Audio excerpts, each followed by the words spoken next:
The first light of dawn crept through the cracks of the slave quarters as Esther awoke, her body still aching from yesterday's labor. At 42, she had spent nearly 3 decades in the Thornhill mansion, her hands crafting elaborate meals that had made Master William Thornhill one of Charleston's most celebrated hosts. Her reputation as a cook had spread throughout the city's elite circles, though few who savored her creations ever spared a thought for the woman behind them.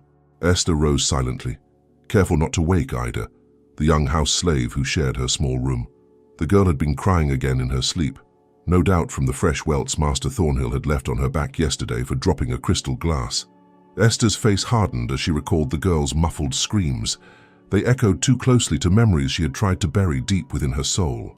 The Thornhill mansion on East Bay Street stood as a testament to wealth built on the backs of those like Esther. Its white columns and sprawling verandas overlooked Charleston harbor, where ships brought exotic spices that passed through Esther's skilled hands before gracing the tables of South Carolina's finest. The kitchen was her domain, the only place where she possessed any semblance of control, though even there Mistress Caroline's constant criticism and Master Thornhill's unpredictable visits loomed like shadows. As Christmas of 1847 approached, the mansion buzzed with preparations for the annual Thornhill Christmas Ball.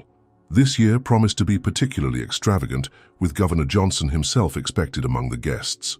Esther moved through the kitchen with practiced efficiency, directing the 2 young kitchen helpers, while planning the elaborate feast that would showcase her talents.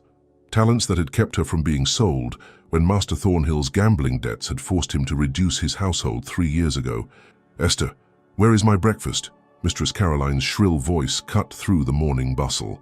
The woman appeared at the kitchen doorway, already dressed in her morning gown, her face pinched with perpetual dissatisfaction.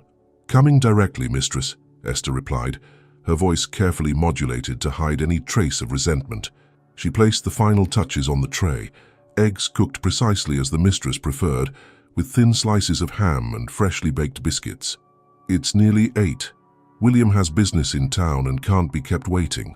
And for heaven's sake, make sure the coffee is hot this time."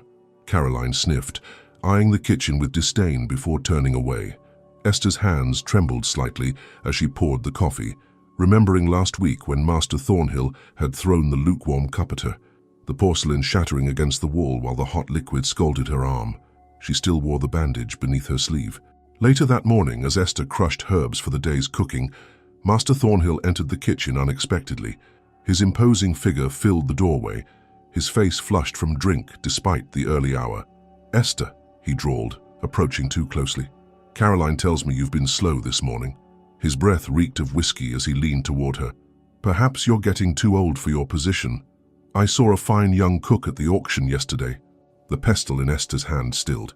"No, master. I'm well and working as always." His hand reached out, fingers tracing the edge of her headscarf. "You'd better be. The Christmas ball must be perfect. Governor Johnson has expressed particular interest in your famous oyster stew." His fingers moved down to her cheek in a gesture that made her stomach turn. "It would be a shame to replace you before then." When he finally left, Esther realized she had been holding her breath. She resumed crushing the herbs with renewed force, each strike of the pestle against the mortar like a heartbeat of hatred. 28 years in this house. 28 years of cooking feasts she could not eat, of watching her children sold away, of enduring Thornhill's wandering hands and vicious temper. That evening, as Esther prepared a simple stew for the slaves' dinner, old Jeremiah, the stable hand who had been at the Thornhill plantation longer than anyone, hobbled into the kitchen. At nearly 70, he was one of the few connections to Esther's past. He had known her mother before consumption had taken her. "Miss Esther," he whispered, his voice raspy with age. "They taking Lucy to the auction tomorrow." Esther's hand froze over the pot. Lucy was Ida's 13-year-old sister, a delicate girl who had been training as a house servant.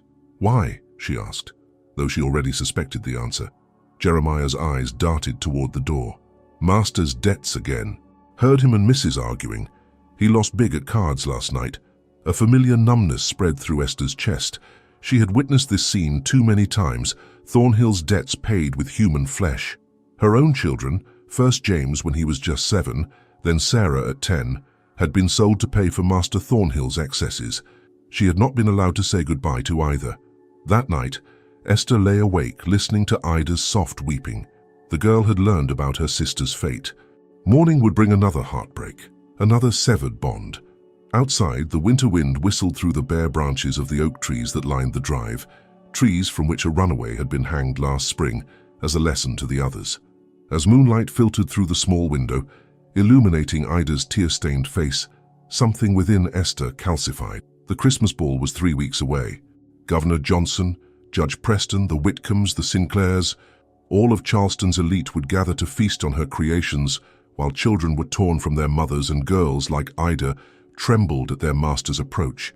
Esther closed her eyes, her mind turning to the small box hidden beneath a loose floorboard under her pallet. Inside was a packet of white powder given to her years ago by an old root woman who had whispered, "For the day when suffering becomes too great to bear." Esther had kept it through the years, a small token of potential power in a powerless existence. As she drifted towards sleep, a plan began to form, intricate as the sugar sculptures she crafted for Thornhill's tables, bitter as the herbs she crushed each morning. By Christmas night, everything would change. They had taken everything from her, her children, her dignity, her life. The time had come to take something back. The morning would bring Lucy's sale and Ida's grief. But beyond that, it would bring the first day of Esther's silent countdown to the Christmas ball, where she would finally serve the Thornhills and their guests her most memorable meal yet. The slave auction block stood in the heart of Charleston's commercial district, a wooden platform worn smooth by the countless feet that had stood upon it, awaiting judgment and sale. Esther had not been permitted to accompany Ida to say goodbye to Lucy, but from the kitchen window, she had watched the girl return, supported by Jeremiah, her young face transformed by grief into something ancient and hollow. That evening, as Esther prepared dinner for the household, Master Thornhill entered the kitchen in high spirits. The sale had evidently gone well. "A fine price for that girl," he announced to no one in particular, helping himself to a slice of ham from the cutting board. "Gentleman from Virginia. Breeds fine house servants," he said. "She'll do well there." Esther kept her eyes down, her knife rhythmically chopping carrots with practiced precision. Each cut was clean, decisive. In her mind, it was not carrots beneath her blade. "The Christmas ball will need to be even more impressive now," Thornhill continued, oblivious to her thoughts. "I've invited the Prestons and the Havilands as well, 25 guests in total." He popped another piece of ham into his mouth. "Governor Johnson particularly mentioned your peach cobbler from last summer's gathering. See that it's on the menu." "Yes, Master," Esther replied, her voice empty of inflection. That night brought no sleep. Instead, Esther lay awake, staring at the ceiling, memories washing over her like dark waves. 28 years ago, she had arrived at the Thornhill household, barely 14, separated from her family at a plantation in Virginia. She had been purchased specifically for her cooking skills, already evident despite her youth. Master Thornhill's father had been alive then, a man whose cruelty was cold and calculating rather than volatile like his son's. She remembered her first beating, earned for oversalting a stew. The birth of her son James in the small room she now shared with Ida, the joy of his small hand in hers as she taught him to identify herbs in the kitchen garden. Then the day Master Thornhill had inherited the house after his father's death and decided that 7-year-old James would make a fine gift for his cousin in Georgia. 3 years later, Sarah had been born, the result of a night Esther had tried to scrub from her memory with lye soap that left her hands raw for weeks. Beautiful Sarah with her quick mind and quicker smile. Sold on her 10th birthday to pay a gambling debt, just as Lucy had been sold today. A sound from Ida's pallet broke through Esther's reverie.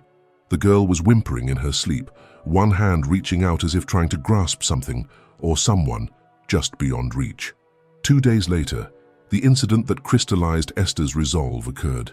She had been instructing Ida in the proper way to polish silver for the upcoming ball when Mistress Caroline entered the dining room in a state of agitation. "Absolutely unacceptable," she declared, waving a letter. "The Sinclairs have requested special accommodation for their eldest daughter. Apparently, she's developed some delicate condition of the digestion and requires plain food without rich sauces." She fixed her cold eyes on Esther. "You'll need to prepare separate dishes for her." "Yes, mistress," Esther replied, "and make sure everything else is perfect. William says this ball could secure his position on the Harbor Commission. I won't have your cooking embarrass us." After Caroline left, Esther resumed demonstrating the silver polishing, her movements mechanical while her mind raced. The request meant extra work, but it also meant a separate dish for at least one guest, a dish that would need to be identifiably different.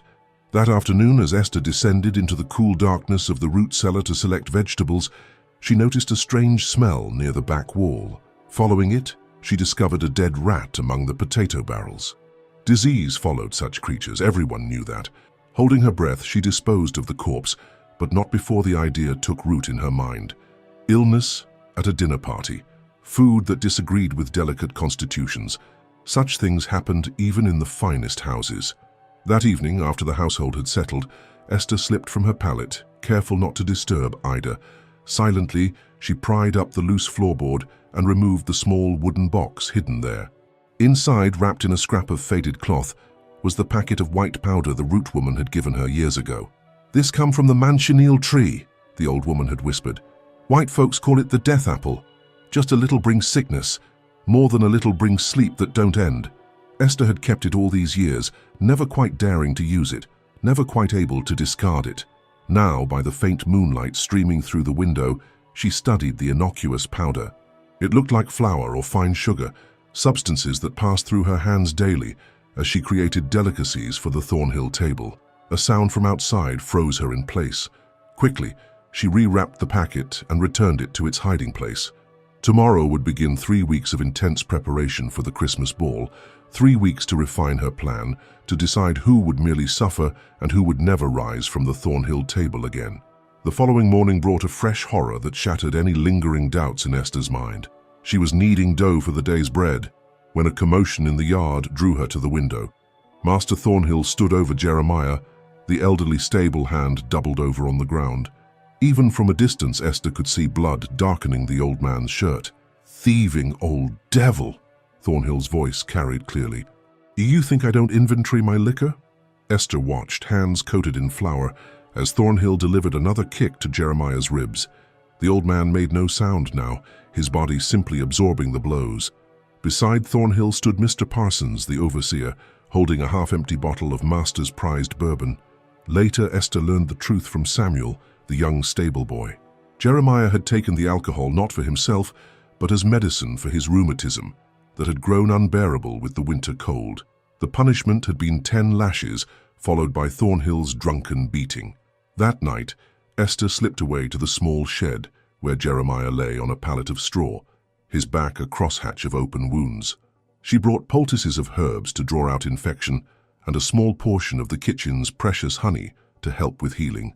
"You shouldn't risk it, Miss Esther," Jeremiah whispered, his voice breaking with pain as she gently applied the poultice.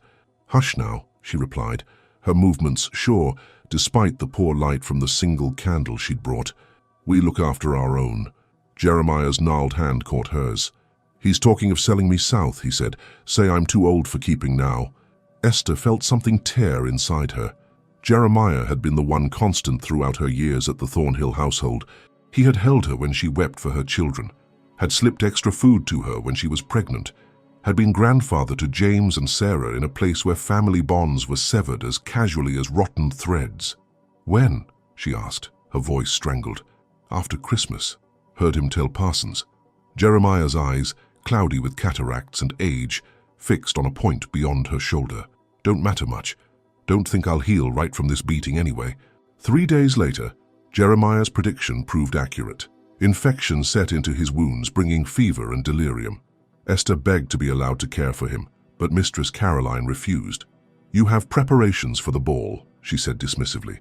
"Parsons will see to him." Parsons' idea of seeing to the old man consisted of moving him to an isolated shed at the edge of the property to prevent his moans from disturbing the household. When Esther finally managed to slip away to check on him, she found him burning with fever, his wounds putrid, his breathing labored. She held water to his cracked lips, but he could barely swallow. "My Sarah," he mumbled, mistaking her for someone from his past. "My sweet girl." By morning, Jeremiah was dead. He was buried in the slave cemetery beyond the kitchen garden with no ceremony, his grave marked only by a small stone Esther placed there when no one was watching.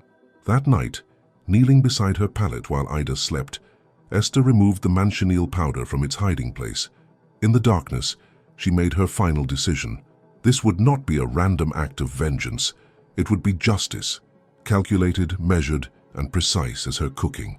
Master Thornhill, Mistress Caroline, and the Overseer Parsons would receive the fullest measure. The others, the guests who dined and laughed while people like Jeremiah suffered, they would taste enough to remember this Christmas ball for whatever remained of their lives. As she concealed the powder again, Esther felt a strange calm descend. Fear and doubt fell away, replaced by a clarity of purpose she had not known since being torn from her family as a girl. For the first time in decades, she felt she was choosing her own path rather than following one forced upon her. 2 weeks remained until Christmas. 2 weeks to perfect her plan, to ensure that no suspicion would fall on her or any other slave in the household. 2 weeks until she would finally balance the scales that had been weighted against her from birth. With Jeremiah's unmarked grave still fresh in the slave cemetery, Esther moved through the Thornhill mansion like a ghost, present but unseen as she always had been. Yet inside, something had fundamentally changed. Each command she obeyed, each dish she prepared, each "yes, mistress" that passed her lips, was now merely a performance, the final act before the curtain would fall on Christmas night. The mansion transformed around her as preparations for the ball intensified. Garlands of pine and holly adorned the banisters and mantels. Candles by the hundred were delivered and arranged in silver candelabras. The crystal and china were inspected piece by piece by Mistress Caroline, who found fault with the slightest water spot or tarnish. "These plates show fingerprints, Esther," she complained one afternoon, holding a Wedgwood plate to the light. "Have Ida washed them again? And mind she doesn't break any. They were my grandmother's." In the kitchen, Esther's authority was absolute. Even Mistress Caroline rarely interfered with the actual cooking, knowing that Esther's reputation among Charleston's elite was a valuable social currency. This autonomy would be critical to Esther's plan. 10 days before Christmas, Esther began testing. In a small shed behind the kitchen garden where she sometimes dried herbs, she carefully opened the packet of manchineel powder. Using the tip of a knife, she placed a minuscule amount in a cup of broth, then fed it to one of the stray cats that lingered around the property. The animal became violently ill, but recovered by the next day. She adjusted the dose slightly for a second test. This time the cat slept for nearly a day, but eventually staggered to its feet, disoriented, but alive. The third test, with a measure she judged to be approximately double the second dose, proved fatal within hours. Esther recorded these measurements precisely in her mind, committing them to memory alongside her recipes. The powder had no distinctive smell, and only the faintest bitter taste that would be easily masked by strong flavors, especially in holiday dishes heavy with spices, sugar, and spirits. The menu for the Christmas ball had been set weeks ago: oyster stew to begin, followed by glazed ham, roast duck, and beef tenderloin. Side dishes would include sweet potatoes with bourbon, creamed spinach, and Carolina rice pilaf. Desserts would feature Esther's famous peach cobbler, made with preserved summer peaches, mince pies, and a spectacular Christmas pudding flamed with brandy. For Miss Sinclair, with her delicate digestion, Esther would prepare a separate plate with plain roast chicken and unseasoned vegetables.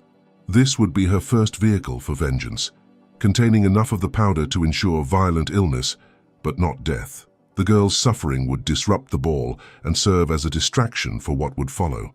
7 days before Christmas, a delivery arrived from the apothecary, seasonings and flavorings that Mistress Caroline had specially ordered for the ball. Among them was oil of bitter almonds, used sparingly to flavor the marzipan decorations that would adorn the Christmas cake. Esther noted how similar its fragrance was to the manchineel powder, providing another layer of misdirection should anyone later question the faint bitter scent. The elaborate planning helped distract Esther from the hollow-eyed grief of Ida, who moved through her tasks like a sleepwalker since Lucy's sale. The girl had become dangerously thin, refusing most food and speaking only when directly addressed. Esther tried to protect her as much as possible, assigning her tasks in the kitchen where she could keep watch, rather than letting her fall under Parsons' scrutiny. 5 days before Christmas, another element fell into place. Master Thornhill announced that Governor Johnson had requested Esther's special rum punch, a concoction famous among Charleston's elite for its potent blend of Caribbean rum, fruit juices, and secret spices. The punch would be served in a silver bowl, with Thornhill himself ladling it into crystal cups for his honored guests. "Make it strong, Esther," he he instructed with a wink. "The governor enjoys his spirits, and I need him in a generous mood." The punch would be perfect, strong enough to mask any bitter undertaste, served late enough in the evening that its effects would manifest after most of the meal had been consumed. Into the master's cup, and those of his closest associates, Parsons Judge Preston, who had sentenced 3 runaway slaves to hanging last spring, and Dr. Whitcomb, known for his theories on the biological inferiority of Negroes, would go the fatal dose. 3 days before Christmas, Esther made her final preparations. She had accumulated small amounts of the powder in a peppermint tin, which she kept hidden in a hollow space beneath a loose brick in the kitchen fireplace. The day's heat erased any trace of scent, and the blackened interior of the fireplace made the hiding spot invisible to casual inspection. She also began subtly establishing her alibi. Complaining of an ache in her joints, believable at her age and in the damp December weather, she made sure several house slaves and even Mistress Caroline observed her moving more slowly, occasionally rubbing her wrists or knees. "Don't you dare fall ill before the ball," Caroline warned. "I don't care if you collapse afterward, but you will see this event through perfectly." "Yes, mistress," Esther replied, eyes downcast to hide the cold hatred that flashed through them. "I wouldn't miss it for the world." 2 nights before Christmas, Esther awoke to the sound of Ida weeping in her sleep again. The girl's thin body shook with sobs, her arms wrapped around herself as if trying to hold something or someone that wasn't there. Gently, Esther stroked her brow until the sobbing subsided. In that moment, looking down at Ida's tear-stained face, Esther realized she needed to protect the girl from what was to come. After the Christmas ball, there would be investigations, accusations, perhaps violent reprisals against the household slaves. Ida, in her fragile state, might break under questioning or punishment. The next morning, Esther approached Samuel, the young stable hand who had been close to Jeremiah. "There's a man in the marsh settlement," she whispered when they were momentarily alone as he delivered firewood to the kitchen. "Old Julius. He helps people sometimes. Disappear north." Samuel's eyes widened. Such talk was dangerous, punishable by death if overheard by the wrong ears. "Why are you telling me this?" he asked, voice barely audible. "After the ball, there might be trouble here," Esther said. "Bad trouble. Ida needs to be gone before then." "Can you help?" Samuel hesitated only briefly before nodding. "For Jeremiah," he murmured, "and for Lucy." That night, Esther slipped half of her monthly ration of cornmeal and a precious silver spoon she had stolen from the kitchen into Ida's small bundle of possessions. The spoon could be sold or traded for safe passage once they reached the marsh settlement. Samuel had agreed to guide Ida away during the chaos of the ball preparations, when the household's attention would be focused entirely on the arriving guests. Christmas Eve arrived crisp and clear, the kind of winter day that Charleston's elite considered perfect for social gatherings. The mansion hummed with activity as final preparations were made. Greenery was refreshed, candles were positioned, and the dining room was transformed into a glittering showcase of Thornhill wealth and prestige. In the kitchen, Esther worked with methodical precision, directing the 2 assistant cooks and several house slaves temporarily assigned to help. The oysters were shucked, the hams glazed, the duck and beef prepared for roasting. The peach cobbler cooled on the windowsill, and the Christmas pudding sat ready for its dramatic flaming. Mistress Caroline made frequent appearances, inspecting every detail with critical eyes. Master Thornhill visited only once, helping himself to a slice of ham and a glass of the rum punch base that Esther was preparing. "Perfect," he declared after tasting the punch. "Add more rum to the final mixture. I want everyone in fine spirits tonight." As the winter sun began to set, casting long shadows across the kitchen garden, Esther sent most of the helpers away to prepare themselves for serving duties. Alone in the kitchen at last, she moved swiftly. From beneath the brick in the fireplace, she retrieved the peppermint tin. With hands that did not tremble, she measured the powder precisely into several small paper twists, each marked with a tiny, invisible scratch to indicate its strength. These she concealed within her clothing, secured in the secret pocket she had sewn into her apron. The remainder of the powder went back into its hiding place, insurance should anything go wrong with the initial plan. As she finished, Ida appeared at the kitchen door dressed in her serving clothes, her face still bearing the hollow look that had haunted it since Lucy's sale. "Miss Esther," she said softly, "Samuel says to tell you it's arranged for tonight, during the fireworks display." Esther nodded, then moved to embrace the girl, perhaps for the last time. "You listen to Samuel," she whispered. "You run and don't look back. Find your way north. Find freedom." Ida pulled back, confusion in her eyes. "Aren't you coming too?" Esther shook her head. "My journey is different," she said, "but I'll find my freedom tonight as well." Before Ida could question further, the back door opened and the other house slaves began returning to collect the first trays of appetizers. The ball was about to begin. The final act was about to play out. As Esther arranged oysters on silver platters, she felt a strange sense of calm. For 28 years, she had been merely an instrument of the Thornhills' pleasure and status. Her skills exploited, her body violated, her children torn away. Tonight, the Thornhills and their guests would become instruments of her justice. Outside, carriages began to arrive, their wheels crunching on the gravel drive. Ladies in silk and velvet, gentlemen in fine wool and starched linen would soon fill the mansion, laughing and drinking, never sparing a thought for the hands that prepared their feast or the lives destroyed to build their fortune. Esther straightened her apron and checked that the paper twists were secure in their hidden pocket. The time had come to serve her masterpiece, a meal that Charleston society would never forget. The Thornhill mansion blazed with light as Charleston's elite arrived for the Christmas ball. Carriages lined the circular drive, depositing ladies in rustling silk gowns and gentlemen in formal evening wear. Inside, the grand hallway echoed with laughter and conversation as servants took coats and offered trays of champagne to arriving guests.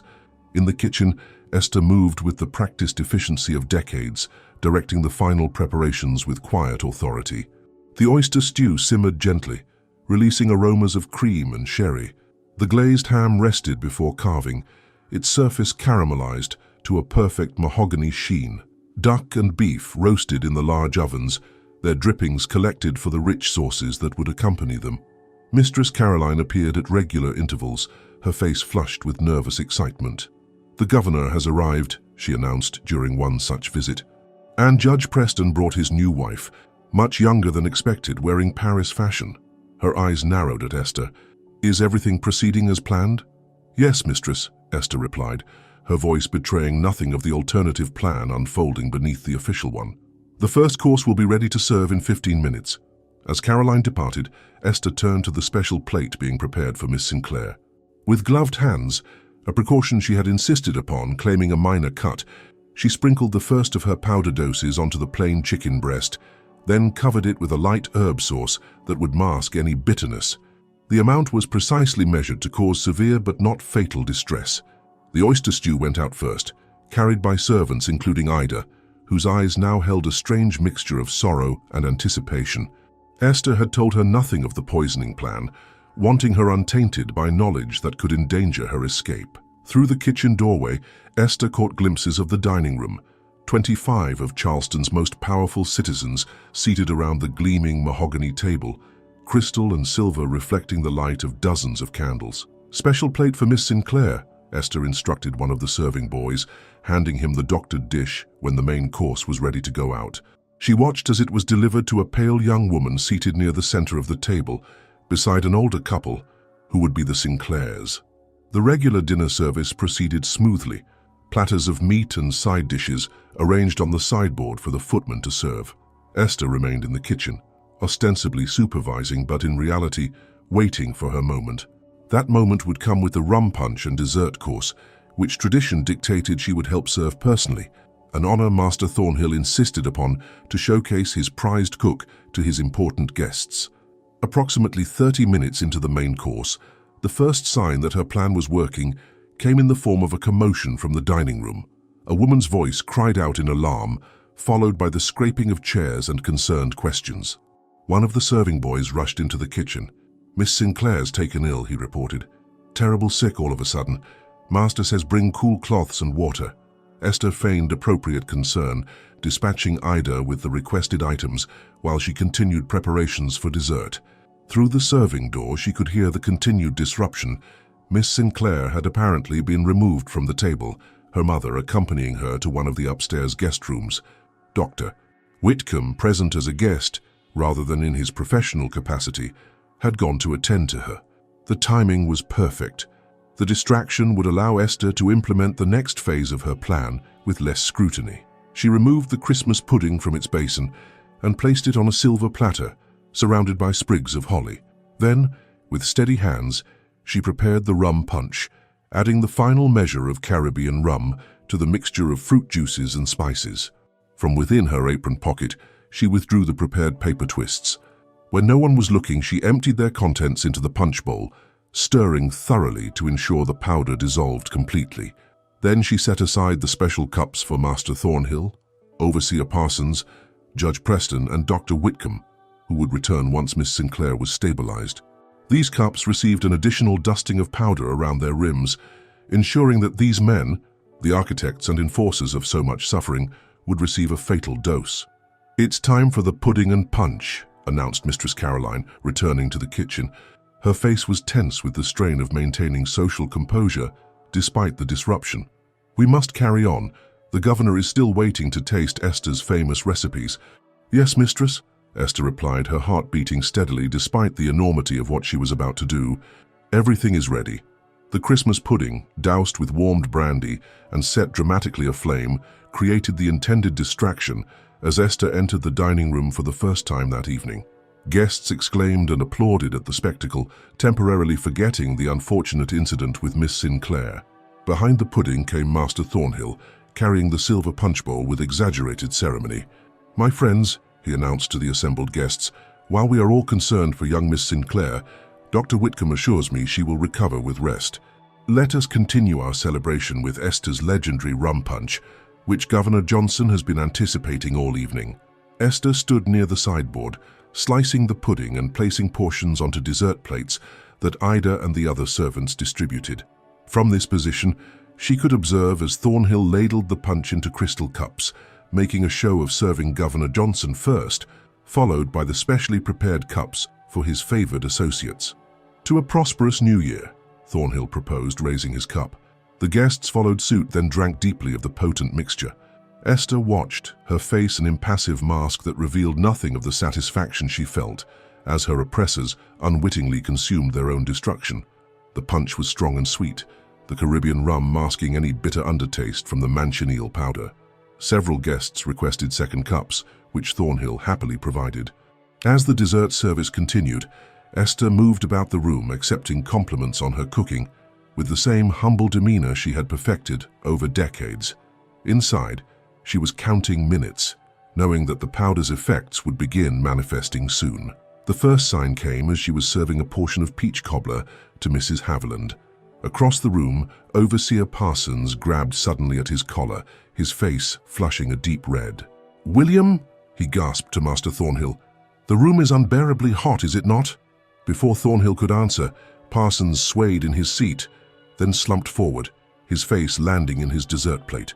For a moment, the tableau froze, guests uncertain whether this was merely the result of excessive drink, a common enough occurrence at Charleston social gatherings. Then, Judge Preston clutched at his throat, his eyes widening in alarm. "I cannot," he gasped, before a violent convulsion shook his substantial frame. His wife screamed as he collapsed beside her, pulling the tablecloth and sending crystal glasses shattering to the floor. Chaos erupted in the dining room. Dr. Whitcomb, who had just returned from attending to Miss Sinclair, rushed to Judge Preston's side, only to stagger himself, pressing a hand to his chest as beads of sweat appeared on his forehead. "What is happening?" Mistress Caroline shrieked, her carefully cultivated composure shattering as Master Thornhill himself began to cough violently, his face contorting in pain. "Poison!" someone shouted, and the room exploded into panic. Ladies fainted, gentlemen called for their carriages, and the governor's security detail swarmed around him, though he appeared unaffected, having consumed less of the punch than the others. Amid the pandemonium, Esther moved with deliberate calm. She helped escort frightened guests from the dining room, her face a mask of appropriate concern and confusion. No one noticed when she slipped away to the kitchen, as the first sounds of retching and moaning filled the mansion. In the kitchen, she found Ida waiting, her small bundle of possessions clutched to her chest. Samuel stood beside her, his eyes wide with fear at the commotion coming from the main house. "It's time," Esther told them quietly. "Go now, while everyone is distracted." Ida stepped forward, her thin arms encircling Esther's waist. "Come with us," she pleaded, tears welling in her eyes. Esther stroked the girl's cheek one last time. "My path lies elsewhere. Now go, find your freedom." After a moment's hesitation, Samuel took Ida's hand and led her toward the back door. Before they slipped out into the darkness, Esther pressed something into Samuel's palm, the last of her hidden treasures, a small gold locket that had once belonged to her mother. "For safe passage," she whispered. "Now run and don't look back." As they disappeared into the night, Esther turned back toward the dining room. From the doorway, she surveyed the scene of her vengeance. Master Thornhill lay writhing on the floor, foam flecking his lips, his fine waistcoat soiled with vomit. Nearby, Overseer Parsons had stopped moving altogether, his face frozen in a rictus of agony. Judge Preston convulsed violently, his wife kneeling beside him, helplessly calling his name. Dr. Whitcomb had managed to stagger to a chair, where he sat gasping for breath, his medical knowledge useless against the poison coursing through his veins. Around them, other guests who had consumed smaller amounts of the tainted punch suffered varying degrees of distress, vomiting, cramping, some losing consciousness. Mistress Caroline spotted Esther in the doorway and lurched toward her, face contorted with rage and fear. "Help them," she commanded, grabbing Esther's arm with bruising force. "Do something!" Esther looked into the eyes of the woman who had overseen her suffering for nearly 3 decades, who had watched unmoved as Esther's children were sold away, who had turned a blind eye to her husband's unwanted advances. "There is nothing to be done, mistress," Esther replied, her voice calm and clear for perhaps the first time in her life. She did not whisper or avert her eyes as she added, "Their fate was sealed when they first took away what was mine." Understanding dawned slowly on Caroline's face, her eyes widening with horror. "You," she whispered, "you did this." Before she could say more, a particularly violent convulsion seized Master Thornhill. He called out for his wife, his voice barely recognizable. Caroline hesitated, torn between confronting Esther and going to her husband. After a moment, she rushed to Thornhill's side, leaving Esther standing alone in the doorway. Esther surveyed the scene one final time. The elegant dining room had transformed into a vision from Dante's Inferno. Fine clothing soiled, dignified facades crumbled, power and privilege rendered meaningless by the great equalizer she had administered. The manchineal had worked precisely as the old root woman had promised, all those years ago. She felt no triumph, no joy, only a cold satisfaction that justice so long denied had finally been served. The scales had been balanced. For her children, for Jeremiah, for Lucy, for all those who had suffered and died under Thornhill's ownership, there was at last a reckoning. From outside came the sound of running feet and shouted orders. Someone had summoned the authorities. Esther knew her time was short. She could attempt to flee as Ida and Samuel had done, to seek the northern freedom they pursued. But at 42, with no allies beyond the plantation and the weight of her deed upon her, capture would be inevitable. Instead, she walked with unhurried steps to the kitchen, where the fire still burned in the hearth. From its hiding place, she retrieved the remaining manchineal powder and stirred it into a cup of the same rum punch that had delivered her vengeance. The bitter justice she had served to others would now be her own. As the sounds of men entering the mansion reached her ears, Esther raised the cup to her lips. Her last thoughts were of her children, James and Sarah, their faces already fading in her memory after so many years of separation. She wondered if, in whatever came after this life, she might see them again. The poison worked swiftly. By the time the authorities burst into the kitchen, Esther was beyond their reach. Her body slumped beside the hearth where she had created countless meals for the family that had owned her in life, but could claim her no longer in death. In the chaos of that Christmas night, few noticed the absence of a young house slave named Ida or a stable boy called Samuel. By the time their disappearance was discovered, they were well on their way north, guided by the light of the same stars that had led so many others on the path to freedom. Behind them, the Thornhill mansion stood as a monument to shattered privilege, its Christmas candles burning low as the bodies of its master and his associates grew cold on the dining room floor, victims of a vengeance long simmered and precisely served by hands they had never truly seen. Dawn broke cold and clear over Charleston on December 26, 1847. The Thornhill mansion, which had blazed with light and resounded with festivity just hours before, now stood silent and dark, save for the occasional movement of officials and physicians behind curtained windows. Outside the wrought iron gates, a crowd had gathered, curious onlookers, household slaves from neighboring properties, and reporters from the Charleston Mercury seeking details of the tragedy that had befallen one of the city's prominent families. The facts, as they emerged throughout that day, were these. William Thornhill, prominent businessman and aspiring politician, was dead. So too were Overseer Parsons, Judge Preston, and Dr. Whitcomb. 7 other guests remained critically ill, including Mistress Caroline, who had collapsed shortly after her husband's final breath. The cause appeared to be poison, administered through the rum punch served at the height of the Christmas ball, and the suspected poisoner, Esther, the Thornhills' cook of nearly 3 decades, had herself been found dead in the kitchen, an empty cup beside her containing traces of the same toxic substance. What the officials did not yet know but would soon discover was the absence of 2 slaves from the household, Ida, a young house slave, and Samuel, a stable hand. Their disappearance added another layer to the emerging narrative, one that some would interpret as evidence of a broader conspiracy, while others would see it as an opportunistic flight during the chaos. By midday, the official investigation had established a timeline of events. Medical examination of the victims suggested a powerful plant-based toxin, though its exact nature remained unclear to Charleston's physicians.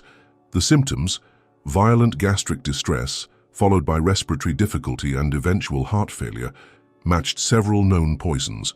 While the authorities worked to piece together what had happened inside the mansion, Ida and Samuel were miles away, moving steadily northward through the coastal marshlands. They traveled by night and hid during daylight, guided by contacts from the marsh settlement that Esther had mentioned. The gold locket she had given them purchased silence and assistance from those they encountered. A ferryman who asked no questions, a farmer's widow who offered her barn as shelter for a day. During these hours of hiding and waiting, Samuel told Ida the full story of what had happened at the Christmas ball. He had heard it from one of the house slaves who had fled the mansion in terror and taken refuge in the stables. The story of Esther's final act of vengeance left Ida silent for a long while, her young face solemn as she absorbed the magnitude of what her mentor had done. She knew she wouldn't escape, Ida finally said, understanding dawning. That's why she made sure we got away first. Samuel nodded. She traded her life for our chance at freedom. Back in Charleston, the story of the Thornhill Christmas massacre spread through the city like wildfire, growing more sensational with each telling. Some versions painted Esther as a deranged servant who had snapped under the pressure of holiday preparations. Others, whispered more quietly in certain quarters, suggested a calculated act of vengeance from a woman who had suffered unimaginable losses. The house slaves who had served at the ball were interrogated harshly, though none could or would provide information about Esther's motives or methods. Most genuinely knew nothing. Esther had kept her plan entirely to herself, protecting them from complicity. A few might have suspected something but chose loyalty to their fellow slave over truth to their oppressors. 3 days after Christmas, a special edition of the Charleston Mercury carried the headline, "Christmas Poisoning, Prominent Citizens Murdered by Vengeful Slave." The article detailed William Thornhill's history as a fair and generous master, while describing Esther as sullen and secretive by nature, harboring unknown grievances. No mention was made of her children sold away, of Jeremiah's death, or of Lucy's recent sale. Such details were irrelevant to the narrative being constructed, one that would serve as a cautionary tale to slave owners throughout the South about the dangers lurking in their kitchens and quarters. As a result of the incident, new laws were proposed in the South Carolina legislature, further restricting the already limited movements and privileges of enslaved cooks and house servants. Slave patrols increased throughout the state, and harsh examples were made of any slaves showing the slightest sign of insubordination. Yet whispers of a different story circulated through slave quarters across the Low Country. In these tellings, Esther was no murderous villain but a deliverer of long-overdue justice. Her name was spoken with a mixture of awe and reverence, her act seen not as a crime, but as a strike against an inhuman system. These stories traveled along the invisible networks that connected enslaved communities, carried by house servants who accompanied their masters on visits, by market women who exchanged news along with goods, by field hands temporarily hired out to neighboring plantations. 1 week after Christmas, Ida and Samuel reached a safe house in North Carolina, a small farm owned by a Quaker family known for their abolitionist sympathies. Here they rested for several days, while arrangements were made for the next leg of their journey. The farm's attic had a hidden compartment where runaways could be concealed if slave catchers came calling, a common feature of stations on the Underground Railroad. During these days of waiting, Ida found herself remembering Esther's kitchen lessons, not just cooking techniques, but the subtle wisdom the older woman had imparted over years of shared work. "Never let them see what you're really thinking," Esther had often said. "Keep your true self hidden away, safe from their reach."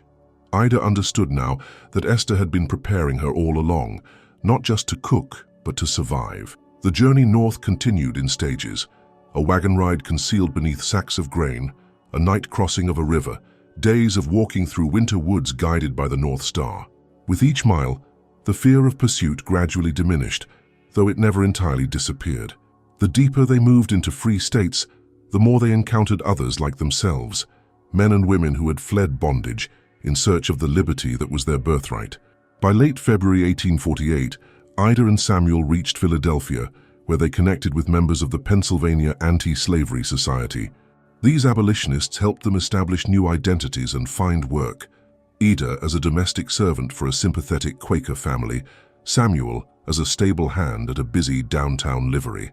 They lived separately, but met when possible, bound by their shared journey and the memory of those left behind.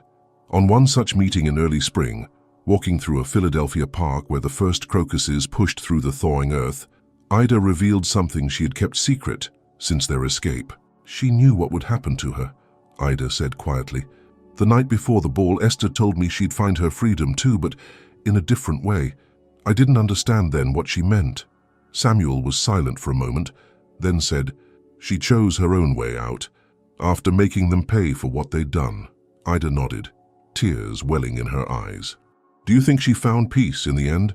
Samuel looked up at the vast sky arching above Philadelphia, the same sky that stretched over Charleston, over the unmarked grave where Esther now lay. "I believe she did," he said finally. "She settled accounts that had been open far too long." As spring bloomed into summer, news from the South became increasingly distant, like scenes from another life.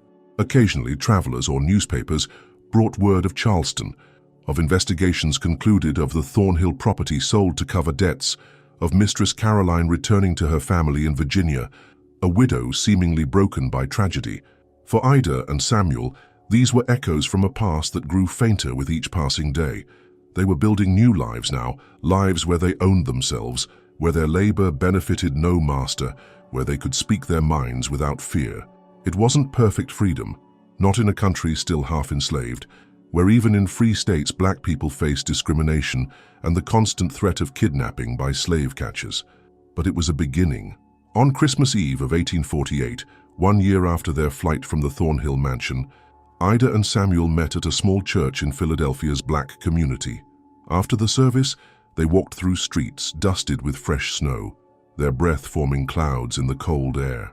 "I've been thinking about Esther today," Ida said as they paused on a bridge overlooking the Squealkill River. "About her courage."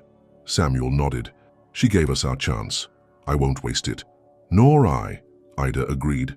From her pocket, she withdrew a small object that caught the moonlight, Esther's gold locket, which they had saved despite opportunities to sell it for much-needed money. Inside was a tiny scrap of fabric from one of Esther's headscarves, placed there by Ida as a remembrance. Together they stood in silence, holding the small token between them, a tangible link to the woman whose final act of defiance had purchased their freedom. Below them, the river flowed dark and steady, carrying the past away even as it nourished the present and future. Like that river, they would continue forward, carrying Esther's memory with them, honoring her sacrifice through lives lived in hard-won liberty. In Charleston, the Thornhill Christmas massacre gradually faded from public memory, becoming merely another footnote in the city's long history. Few remembered the names of those who died. Fewer still remembered Esther, except as an example of the dangers of allowing slaves too much responsibility. Her grave in the slave cemetery remained unmarked, eventually disappearing beneath encroaching weeds and time's passage. But in the stories told in hidden corners of slave quarters throughout the South, in the oral histories passed down through generations of black families, in the private memories of those who had known her or heard of her deed, Esther lived on, not as a criminal but as a woman who had seized control of her destiny in the only way available to her, delivering a justice that the law of her time denied. And far to the north, two young people who owed her their freedom spoke her name with reverence, ensuring that her story, her courage, and her sacrifice would not be forgotten. This was the story of Esther Johnson. She died by her own hand on December 25, 1847, after poisoning her master and several prominent Charleston citizens. Her body was buried in the slave cemetery of the Thornhill plantation with no marker or ceremony. No official record of her life or death exists beyond court documents relating to the poisoning investigation, which describe her only as Thornhill's cook, a Negro woman of approximately 40 years. The echoes of Esther's final Christmas feast resonate through time, a stark reminder of the brutal fight for dignity in the face of oppression. If these untold stories of defiance and survival stir your soul, join our community. Subscribe to your channel name to uncover more hidden truths from the shadows of American slavery. Your support helps us keep these powerful narratives alive. Don't pity me. My heart doesn't need your mercy. I can still stand on my own.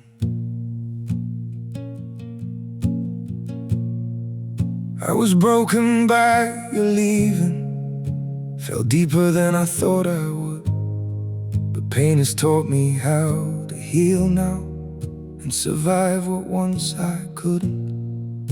You don't have to look back sadly, don't reach out with guilty hands. What you shattered made me stronger. Now I rise where I once collapsed. My heart doesn't need your pity, not another empty sign. I've got enough strength left within me to rebuild this life of mine. My feet are steady through the sorrow, I can stand through all the pain. You don't have to save me, darling, I'll learn to breathe again.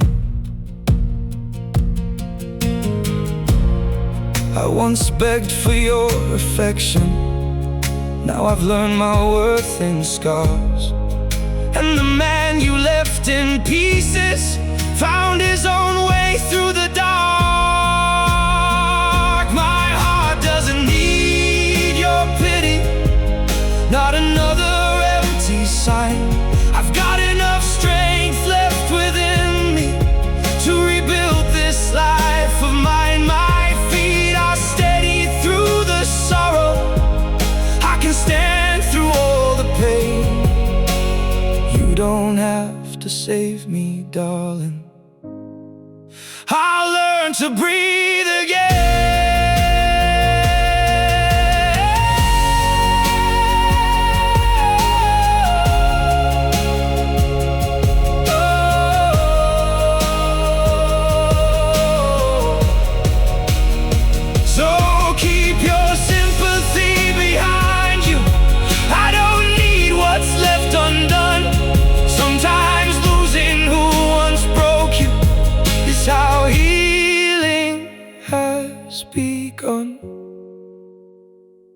My heart doesn't need your pity, not another empty sign. I've got enough strength left within me to rebuild this life of mine. My feet are steady through the sorrow, I can stand through all the pain. You don't have to save me, darling, I'll rise alone again.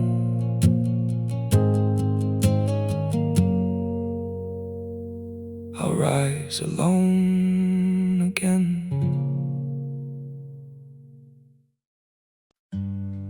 They say just forget.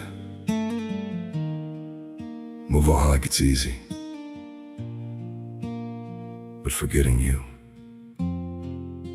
feels like remembering someone I've never seen.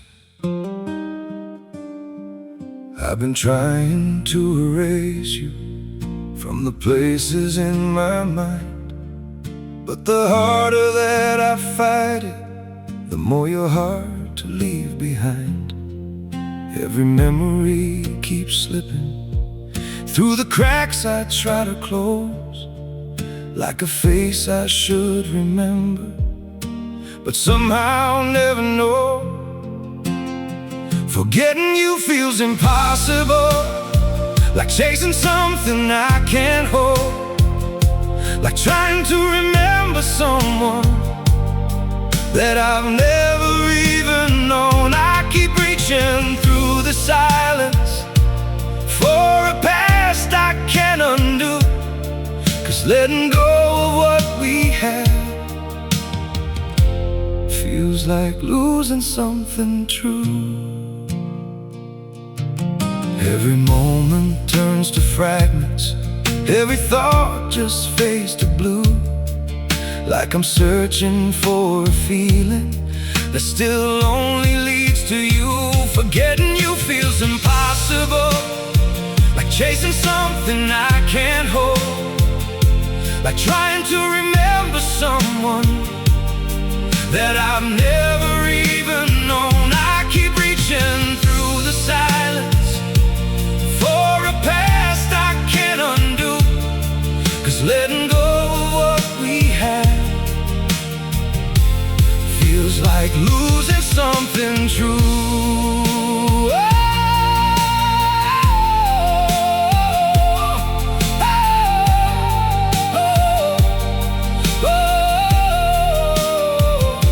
If I never met you, maybe I would know just how to heal, but now every empty moment still reminds me what is real. Forgetting you feels impossible, like chasing something I can't hold, like trying to remember someone that I've never even known. I keep reaching through the silence for a past I can't undo, 'cause letting go of what we had